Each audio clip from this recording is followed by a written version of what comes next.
right. Happy Wednesday, everybody. Matt, I saw you had a chance to have a few words with the boss today. I did. Looked very good. Looked good. Yeah. I have nothing at the top. Let's go to what's on your mind. I don't really have a lot either, but I guess just on Libya, because the Russians are saying that the three Bs are going to be meeting on Friday, I think. Is this correct? On Syria or yeah. Back to the Future, man? Sorry, did I say something else? Oh, yeah. Sorry, Syria, not Libya. Maybe I wasn't here yesterday, so did you talk about this then? If you did, then don't worry about it. This time yesterday, we didn't yet have the meeting scheduled. Okay. So we do now have the meeting with Special Envoy Brahimi, Russian Deputy Foreign Minister Bogdanov, and Deputy Secretary Burns scheduled for Geneva on Friday. This is Special Envoy Brahimi's meeting. As we've been talking about, he's been working on how to take the Geneva Agreement from last June and try to put some flesh on those bones and help the Syrians with a real transition strategy. So we'll see what comes there. Well, I mean, what are the U.S. What is the administration hoping will come out of this? Is this something that won't necessarily or won't definitely produce some kind of a plan to go forward? I mean, is this a meeting that would then have that whatever happens at this meeting would then get shifted up to to secretary level, whether that is Secretary Clinton or Secretary Kerry? I mean, what do you expect? What are you hoping to get from this meeting? Well, I don't want to get ahead of what Mr. Brahimi might propose. We've always considered this 3Bs group part of a larger process. So, as you know, since they last met, Joint Special Envoy Brahimi's been out in the region. He got a chance to talk to Assad. He's talked to the opposition. He now will refine, presumably, some of the ideas that he had about how a transitional government based on the Geneva framework could go forward. We, as you know, the United States and Russia both supported that framework in June. The question is how you can implement it. So I think we'll look forward to hearing what his latest proposal is. Presumably, if they are able to come to some sort of an agreement in this meeting, and it may take further meetings of this group, that would have to then, on a way forward, then that would have to be ventilated with various stakeholders on the Syrian side, with the opposition, and to see whether there was any interest in moving forward. So I don't want to get ahead of it, Matt, but right. But certainly ventilated? That's the framework. That's an interesting you like choice that word? Gangster type word. And just, is it still the U.S. position? Ventilated is a gangster word? Yeah, I mean, if you ventilate someone, that means you put holes in them. But, you know, kill them. He's gone to the extreme definition of a perfectly good English word.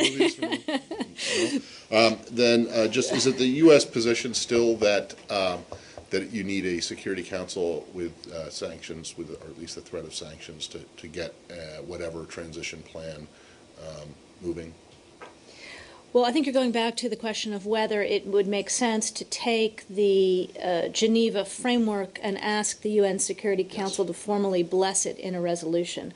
Our view is that it only makes sense to take that step if it is accompanied in the same resolution by real consequences for noncompliance on the actors, and we have not yet had any indication from the Russians they would be inclined to do that. Okay, but does that mean that then you don't think that a resolution with those teeth is absolutely necessary for the transition plan to be implemented successfully?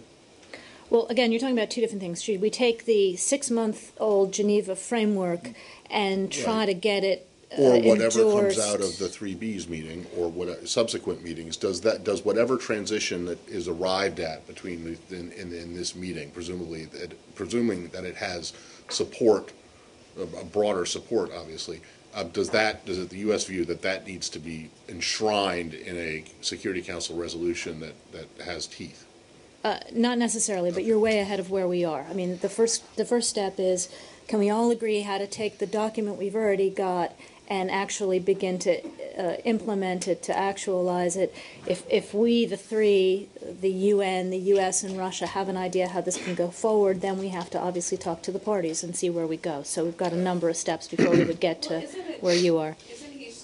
Shouldn't he kind of sell it to the parties first? I mean, you know, does it really matter if the U.S. and Russia agree if the parties don't?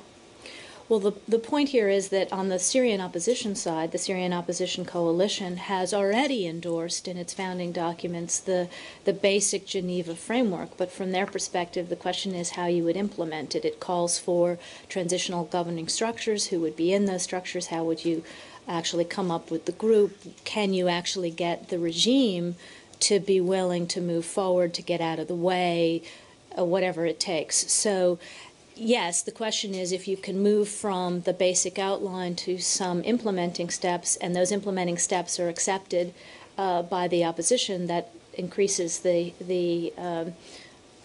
conversation you can have with the regime. Also, even if the opposition group, the council or the coalition accepts it, I mean, how are you able to then make sure that the rebels on the ground, not all of which are sewn up with the coalition, are willing to put down their arms so that both parties can?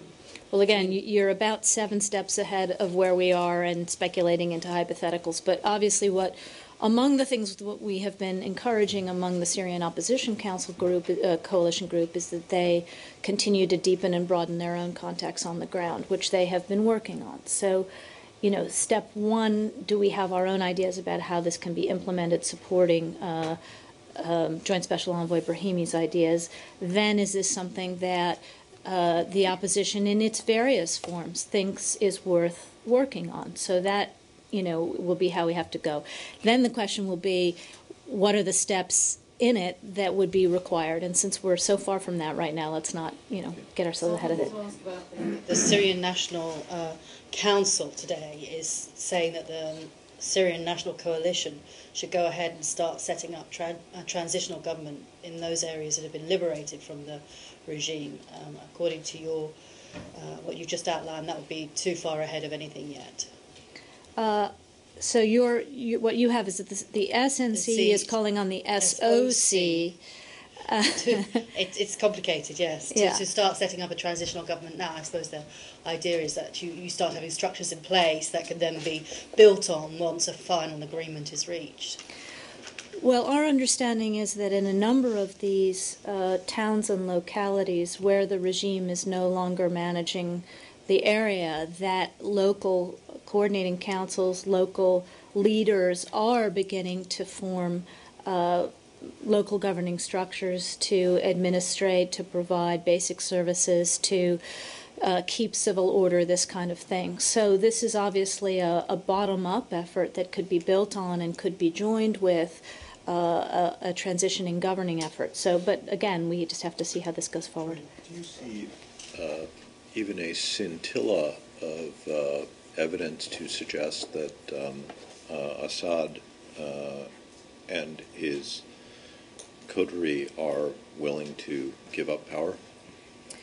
Based on the speech that he gave over the weekend, there doesn't seem to be any evidence of it, Arshad. But that doesn't change the fact that an agreed plan about how to move forward, putting some concrete ideas forward, that a broad cross-section of Syrians represented in the opposition, represented on the ground, thought made sense, that the international community could get behind, doesn't in and of itself increase the pressure on Assad and the regime on the one hand, potentially split people off from the regime who are still clinging to it when they can see a better and different path forward with a lot of support, and help all of us organize ourselves, the opposition in the first instance, along the lines of what Joe was talking about, from the bottom up, from leadership structures to be ready for that day, but also the international community to support that day. So all of it is in service of the same end, which is Assad's eventually going to go. We need to be maximally ready. I don't fully understand how it increases the pressure on Assad, particularly if it is his intention, as the last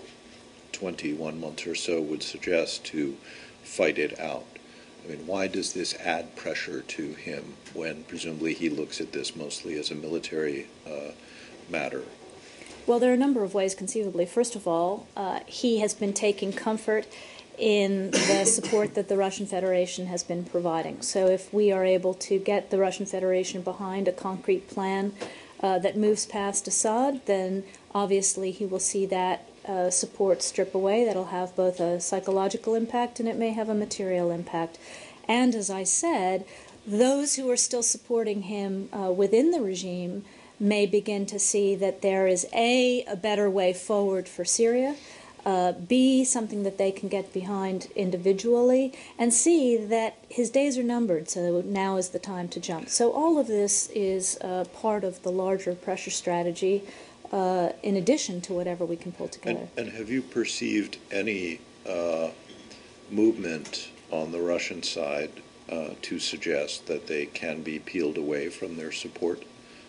Well, as you know, back in June they supported this Geneva outline. They have now agreed to support Brahimi in his effort to come to some sort of a further elaboration of how to implement the Geneva plan. So I think we have to see. We have to go to this meeting in Geneva, see how the Russian thinking has evolved. You've seen Putin say publicly that he has no particular love for Assad, so I think we have to see what we can work out. And last one for me on this. I presume you've had a chance to see some of Brahimi's comments in his BBC interview. Although he didn't explicitly call for there to be no role for Assad or his associates in a transition, it seemed as if he edged closer toward that position than he has in public. Is that how you read those comments? Well, certainly we saw him reflecting the views of the vast majority of Syrians that we talked to, that 40 years is more than enough for the Assad family. So, we obviously weren't surprised based on what we've been hearing from him that he was willing to say that in public. Can I ask about the prisoner releases today? The 48 Iranians who were abducted in the summer last year were freed today and by the rebels in exchange for over 2,000 prisoners that were held by regime forces in Syria.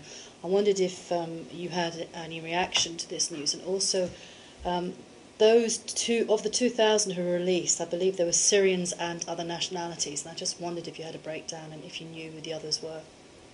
Well, we've seen the same reports that you've seen, that the Syrian regime has now freed some 2,000 plus civilians in exchange for the release of 48 Iranians who had been held by the opposition. We note that most of the Iranians who had been held captive are members of the Iranian Revolutionary Guard, just another example of how Iran continues to provide guidance, expertise, personnel, technical capabilities to the Syrian regime. Perhaps more interestingly, the regime chose to swap people that it was holding not for Syrian citizens primarily, not for Alawi primarily, but instead for Iranians, further indicating how much they value the life of their own citizens versus the surrogates who are propping them up. But what about on the Syrians, of the 2,000 odd who were released? I just wondered if there's any indication that there might be any of the American hostages, the journalists within that group. We don't have any new information, unfortunately, about any of the Americans that we've been concerned about having been released. Please. Still on Syria, anybody else? Okay, moving on, Indira. So I'm sure you've seen the reports in the last few hours that the Venezuelan Supreme Court has ruled that it is constitutional to delay the inauguration of President Chavez.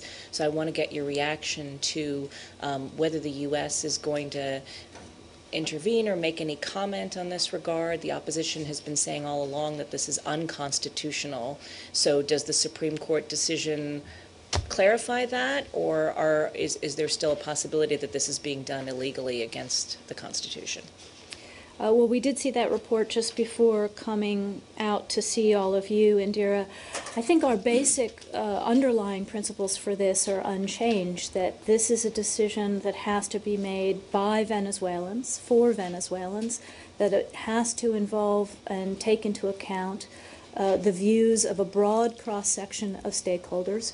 So we will be obviously interested in the broader Venezuelan reaction and the conversation that ensues following the Supreme Court's pronouncements, but this is something that very much has to be consensual, has to be agreed, has to be transparent as it moves forward. But it's not a decision for us to make, it's for Venezuelans to make. And so do we regard the Supreme Court of Venezuela as fair and balanced and not politically motivated in this? Again, we've had plenty to say about the Venezuelan Supreme Court in the past. What's more important is how Venezuelans see this decision of the court, and we're going to see what kind of reaction comes, and they deserve and need to have the conversation among themselves.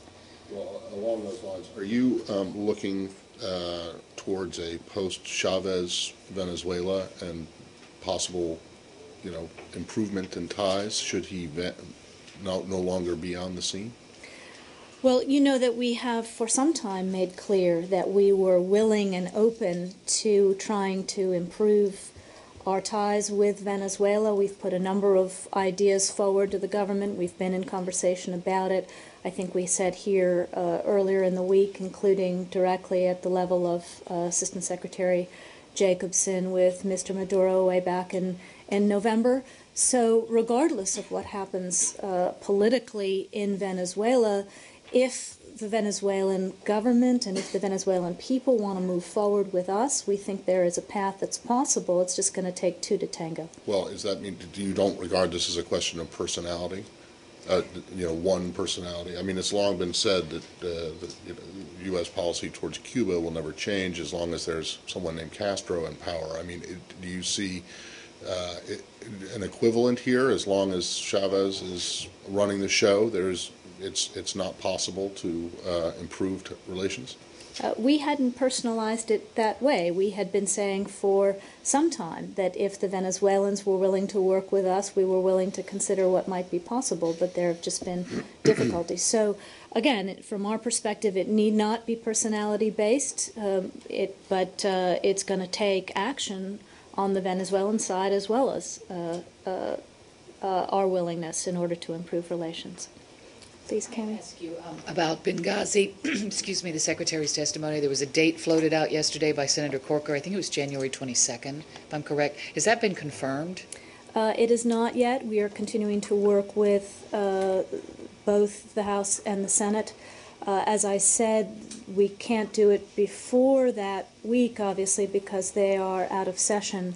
But we have not yet closed with the committees on the precise date. You could do the House the week earlier? Do you anticipate it to be the same day? Yeah, Kind of like how it usually is? Yeah, that she would go up once, she would do the House and the Senate is usually the way we do it, yeah. Madam? Yes, yes. I was just asking recent incident on the India-Pakistan border in Kashmir, if this department has been informed or worried about that serious incident took place between India and Pakistan in many, many years after talking peace and stability and on many issues. And I understand that Pakistanis got into India about 500, 600 meters inside India, and they had killed at least 2 Indian soldiers, and they took the head of at least 1 soldier in Pakistan, and they are celebrating. We've talked about this a couple of times over the last couple of days here, Gayal. We are concerned about reports of violence along the line of control in Kashmir. It's our understanding that the governments of India and Pakistan are now talking and trying to work through these issues at a high level. We're urging both sides to take steps to end the violence. We continue to strongly support any efforts to improve relations between the two countries. We've also discussed these latest incidents with both governments, urged them to talk to each other, and urged calm. And one more quick, there is anger inside India, all over India, about this incident, and also they are demanding that the Indian government should take steps, and now India has said that they will take action at an appropriate time when time comes. Are you worried about this, that there may be a escalation of war like Kargil 10 years ago? We've been counseling both governments to de-escalate, to work through this issue, to continue the consultations between them at a high level that we understand are ongoing now. Violence is not the answer for either country. Thank you. Was that done through the embassies counseling them to, avoid violence and work this out, or were there calls made from here, and if so, do you know There were by whom? calls made at the ambassadorial level in both countries. Please, Lali. Pakistan has denied that it was involved in the incident, and Pakistani Foreign Minister has said Pakistan is open to a third party or an investigation by the United Nations in this regard. Does the U.S. support that move? Well, as I said, our view is that India and Pakistan have made pretty good progress in recent years in working through a number of difficult issues, including opening of the trade relations, etc., that they are now engaged at a high level on these recent incidents. If they can work it out themselves, that's obviously best. If both parties were interested in support from the UN, etc., we'd obviously support that as well. But at the moment, we're urging them to talk to each other. And how do you see the beheading of 2 Indian soldiers? Is it an act of war, act of terror? How do you see that? I'm not going to get into the specifics here. I think we've spoken to the general principles we want to see here. Scott? Vietnam. Yeah. Any comment on the prison sentences handed down today on the group of bloggers and students who were on trial? Well, we are deeply troubled by reports that the Supreme People's Court of Nay An Province has now convicted 14 Catholic redemptorist activists on charges related to their exercise of their right of free expression. These activists were convicted of subversion of the administration and sentenced to prison terms of somewhere between 3 and 13 years apiece. These convictions, along with recent other detentions of a human rights lawyer and other bloggers since December 27th, are part of a very disturbing human rights trend in Vietnam and raise serious questions regarding Vietnam's obligations under the International Covenant on Civil and Political Rights and its commitment reflected in the Universal Declaration of Human Rights. We've been raising these cases with the government in recent days. Let me just name some of the people that we are concerned about. Blogger Nguyen Van Hy, also known as Du K, blogger Tay Phung, and Phan Tan Hy, in addition to the 14 Catholic redemptorists. Please, Samir. Can you give us a readout on the Secretary's conversation with the Emir of Qatar today? She was on the phone as I was coming down here, so we'll have something for you later today. North Korea? Yeah. Governor Richardson made some statements today talking about what he's been talking to the North Koreans about in terms of some of the things that you've been calling for from the podium, such as improved human rights, improved freedom of movement and assembly for North Koreans, treating the American detainee well. Do you think that this is, now that you hear what he's saying, do you think that perhaps it was a good idea for anybody to go there and be preaching these same messages that you're talking about? Well, I think we've all been preaching the same messages. We've been preaching them from here. We continue to have the same view about this visit that we've had all the way along, that the timing is not great. Please. Same thing, when they get back, do you intend to contact or call them or have them come and speak to you to brief them, or even just, to bring them here to wag your finger at them in person, anything like that? We don't finger wag. Verbally finger wag them. Fingers tightly. People out there who might disagree. We've talked about this a number of times over the last couple of days. Obviously, if they have information to share, we'll be interested in it. But we, continue to have a view about this visit that it's not helpful. Have they been in touch with you about any contact they may or may not have had with the American who's held in North Korea? Not to my knowledge, Joe. China? Please. Still on North Korea? Yeah, go ahead. South Korean media reported that Mr. Carl Campbell will visit South Korea and have a bilateral meeting with South Korea and Japan about North Korea. Is that correct? Well, I think I said yesterday that Assistant Secretary Campbell is on his way to Seoul and then to Tokyo to consult following the elections in both countries. I hadn't been aware that there was a trilateral planned. We sometimes do that. I can't confirm it on this trip, but he is going with an interagency team. I think he's going with Senior Director Russell from the White House and with Mr. Lippert from the Defense Department. So it's a good chance for us in an interagency way to see both countries after the elections. What can you tell us about this reported trip by a number of senior former officials, including former Deputy Secretary Steinberg and former National Security Advisor Hadley and others to China to talk about some of the South China Sea and other territorial disputes. You're talking about the trip way back in December? I think you're talking about, yeah. Forgive me, maybe Yeah, I this was, misread I think, something. this was on your, when you were on your extended Okay, leave. sorry, Our sorry, side will sorry. get to, we talked about it at the time. It was, Maybe I misread yeah. something, sorry. Yep, sorry. Please, Sorry, Catherine. on Russia, I know we've talked about a lot about it recently, but I just have more of a general question, or if you could give kind of a overview in light of the recent events. If you go back to the USAID closing down there, and then over the holiday, the adoptions, how would you characterize the state of U.S.-Russia relations now, and is Russia a U.S. ally? Well, as you know, the word ally usually applies to a country with whom you have mutual defense treaty obligations. Russia's long been a partner of the United States on a number of issues where we can work together. You know, I think our overall approach remains to try to cooperate with Russia as much as we can on as many issues as we can that we share, whether they're bilateral issues, whether they're regional issues like Nagorno-Karabakh, or whether they're global issues like Iran, Afghanistan, Syria, etc.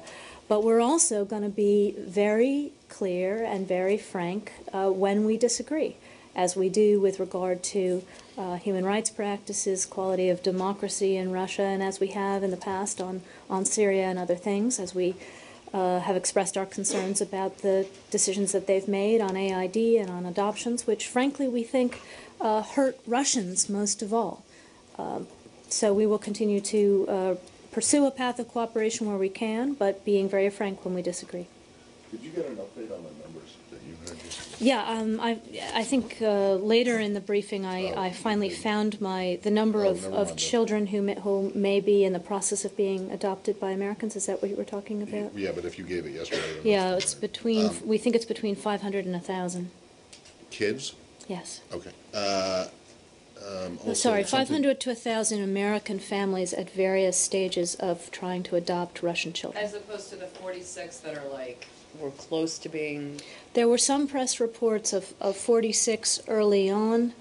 Our numbers, based on our call for information from American families since this began a couple of weeks ago, is that we have some 500 to 1,000 families at various stages. I understand, but the Russians had also spoke about this 46 or 50 or some number like that, and I think that they're making a distinction between ones that were like in the final stages of the process, where maybe are you talking about a larger number that had even just begun the process?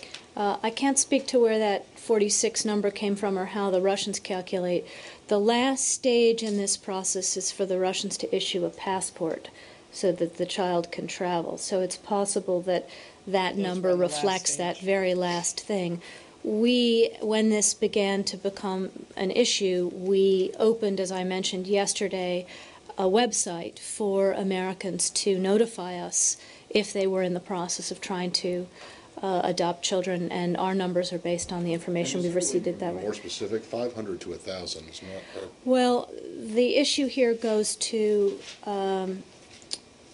whether you're talking about simply intent and some preliminary inquiries versus what is more formally considered an adoption process begun, which generally goes to the question of having started processing in Russia. Can't those be broken down? Let me see if our consular people have more granularity All now. right, and then just One other thing related to that, if I may, you refer to that as the on families. the actual number. I mean, that doesn't necessarily mean 500 to 1,000 children, right? Because Could there'll actually mean be more children. Could be. Yeah, if you could try to get clarity on that too, presumably the people who were hoping to adopt would know whether they were hoping to adopt one or more children. Let me just see what this our request for information from families has led to in the last couple of days, and how we analyze what we're learning.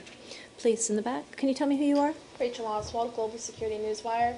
on Russia, can you say where things stand with the summit between Putin and Obama that was Russia invited earlier last year? Is that going to happen in the first 6 months of the year, do you think? I don't have any information on planned meetings between the presidents. I would send you to the White House on presidential scheduling. Please, Lalit. Yeah. A Sri Lankan maid was beheaded in Saudi Arabia this week for killing a baby in 2005. There are lots of human rights bodies which are opposing this. How do you see this beheading of a Sri Lankan maid in Saudi Arabia? I don't have anything on that one way or the other, Lalit. I will check with our folks and see if we have any views to share. And on the continued impeachment of the Sri Lankan Chief Justice, now there is a confrontation between the Sri Lankan Parliament and the Supreme Court.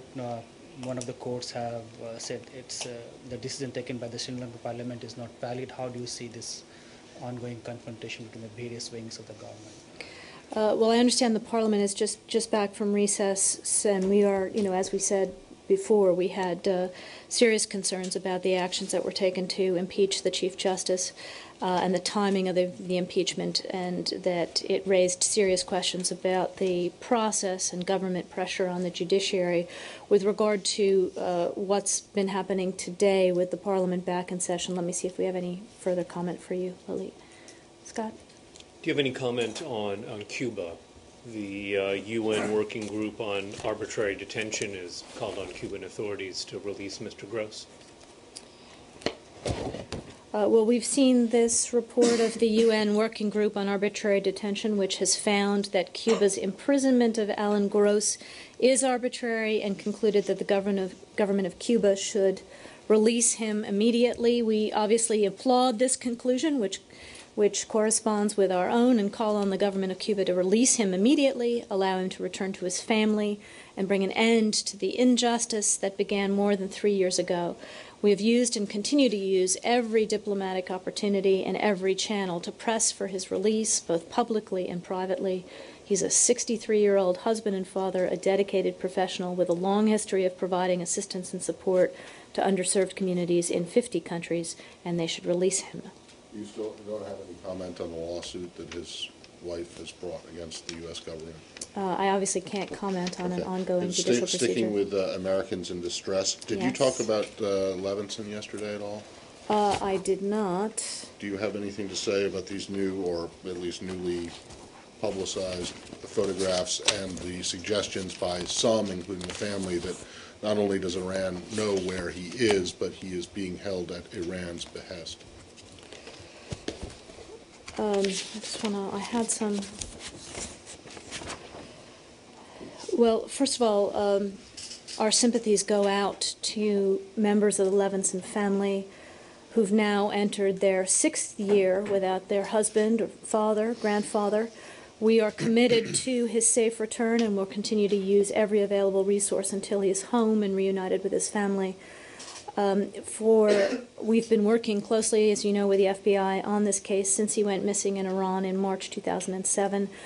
We are frankly here not in a position to evaluate these pictures and even whether it's him. I'm going to send you to the FBI because they're really the experts now. On the suggestion, on the belief by some, including the family, that the Iranians not only know where he is and have been lying to you when they say they don't, but that they're also responsible for him, or they are at least in touch with people who are holding him. Do you have any comment on that? I don't have any comment on that. Now that this is a full-up FBI case, we're going to send you to them for any USG comment. And then it's not Levinson. Just with Levinson. I mean, yesterday we called the FBI, and they, of course, had nothing whatsoever to say when you referred us to them regarding the release of the Tunisian man held in connection with the Benghazi attack. Does the U.S. State Department truly have no opinion as to whether, or does the State Department have no opinion as to whether the photos are bona fide? We are not in a position here to evaluate them. That would be something that the FBI would be in a better position than we to do, and if they don't care to comment, then that just speaks to their view that it wouldn't be helpful to the case. But they have not evaluated and at least privately given you an evaluation as to whether they regard it as bona fide, them as bona fide? Presumably that would help you as you're trying to find him, right? I have no information one way or the other. I'm going to send you to the FBI. also Iran and imprisoned Americans. I believe today is the year anniversary of Mr. Hekmati. You have a state. Oh, tomorrow. Tomorrow. We'll have more to say tomorrow. The 500 days tomorrow. Okay. David Hale? I think you had said you would have a readout for us. Yeah, we have no Saeed today, so it fell to you, Arshad. Okay, we do have a readout on his travel.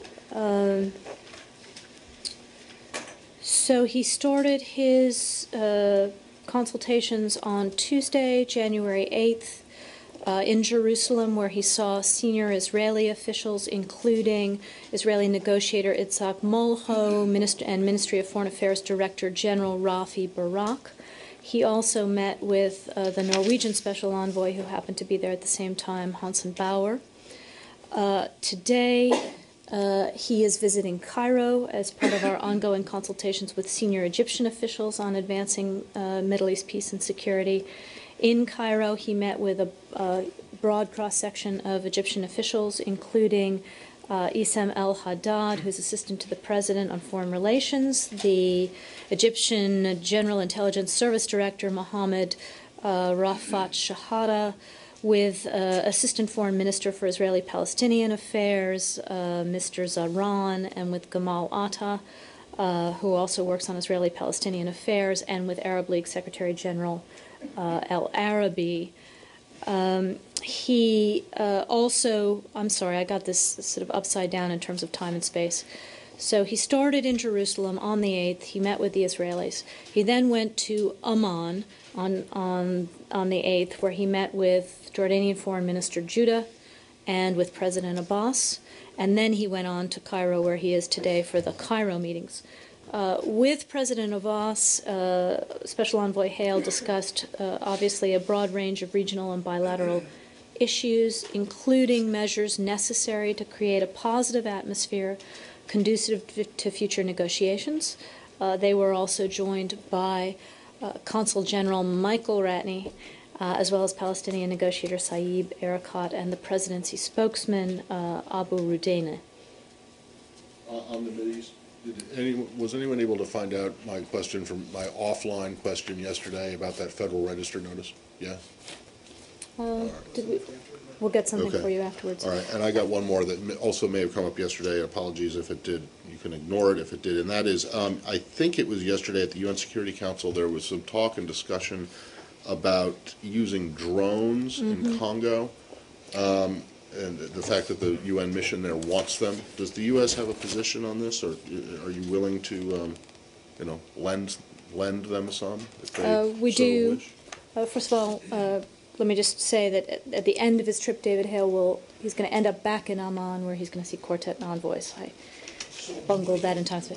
That's tomorrow, on Thursday. Quartet and Amman. Envoy meeting at the David Hale level. So on the drone issue, sorry? Tomorrow in Amman? Tomorrow in Amman. So I bungled this 6 ways from Sunday. We started in Jerusalem, we went to Amman, now he's in Cairo, and then he goes back to Amman for quartet tomorrow. So on to Matt's question about the drone idea. This is the idea that the UN peacekeeping authorities are putting forward to have unarmed UAVs participate in peacekeeping missions. This would only happen with the consent of the country or the countries where the mission would operate, and their use would not impact in any way on sovereignty. Again, they would be unarmed and they would only be carrying photographic equipment. The United States does support the UN's proposal to use unarmed, unmanned aerial vehicles, for example, in the Democratic Republic of Congo, to increase the surveillance capacity of the UN peacekeeping operation MONUSCO. There, the DRC government has also welcomed the UN's request. We're also looking at other missions where this might be possible. We think that building on MONUSCO's surveillance capacity will better enable it to protect civilians and will support the efforts of the DRC to restore stability in the eastern part of the country. And when we're talking about the kind of drones we're talking about are the kind of drones like the ones that we saw in Uganda, right? When the secretary was visiting Uganda, they're not much bigger than, a remote control model airplane that Right. someone might have. They're not, even if they're unarmed, they're not these enormous, things that people come to think of when they think of drones. Well, the idea from the UN's perspective, obviously, is for this to be for photo surveillance, so you want to make it as cost-effective as possible. We're So talking you about generally these go for the wee little small. ones. Right. They're not, maybe not Well, this big, but Yeah, right. Whatever Okay. happened to the secretary's idea that she brought up in Uganda about using U.S. drones possibly to find try and help find Joseph Kony? well, again, if we can move forward on this UN proposal to use drones, then that could be another place where they might be useful. The unarmed, unmanned. Under whose control would they come? Well, they can be offered by a nation. They can also be contracted services that are paid for through UN voluntary contributions. So there are any number of ways that this can be done and that it has been done in different parts of the world. But who would actually operate and send them out on missions? Again, it would be under the overall mission control of MONUSCO if you did it in the DRC, but likely the operators would be contracted. China? Please, yeah.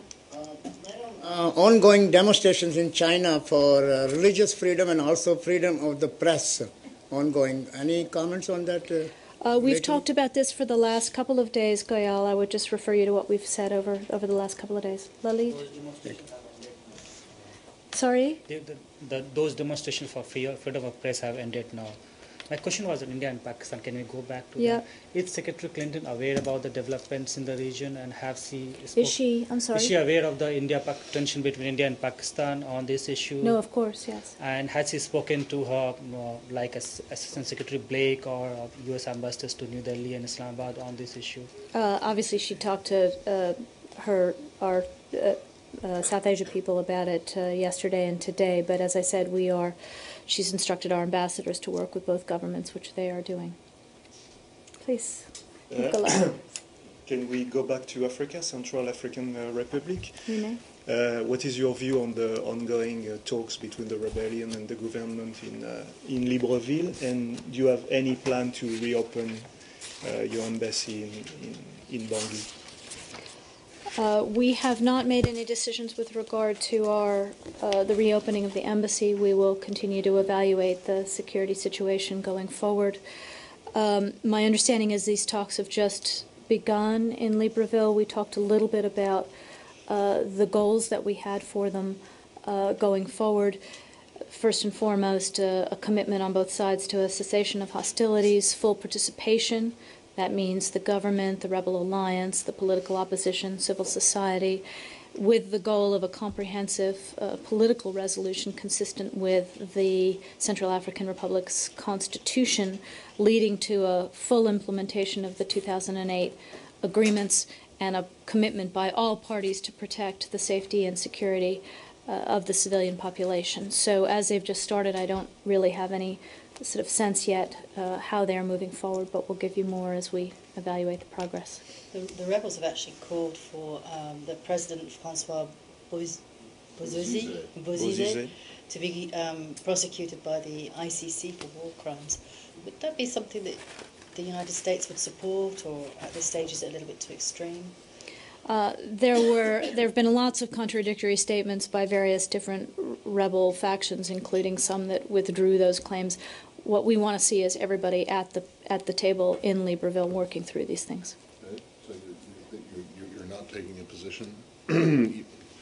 Well, we obviously... You're not a member? Okay, I am just waiting to hear the line, You're not a member of you didn't sign the treaty, or you signed it, but it was then unsigned. Of the 2008 Treaty of Rome. Of Rome, yeah. You are not a member of the ICC. Well, that is certainly true. You have no link to it.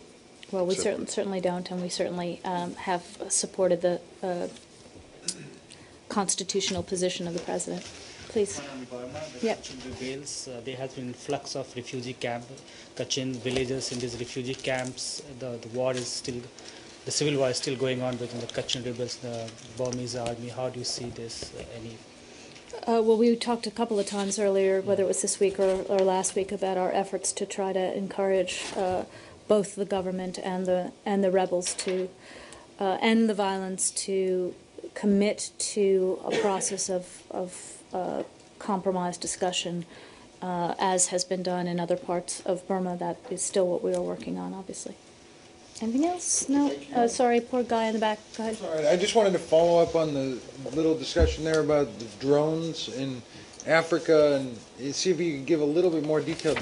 I think that you said that there are other corners of the world, or there are other countries where this arrangement has already been made, where companies have been contracted to do this. Could you give us an example of where else that's happening? Well, not as a part of UN peacekeeping, but there are plenty of examples of military engagement where contracted drones have been used to enhance surveillance, particularly these unarmed, unmanned ones. I'll send you to the Pentagon for any further detail on the kinds of places, but the U.S. military contracts these kinds of things, as well as having our own, as do many other countries around the world. All right, thank you very much.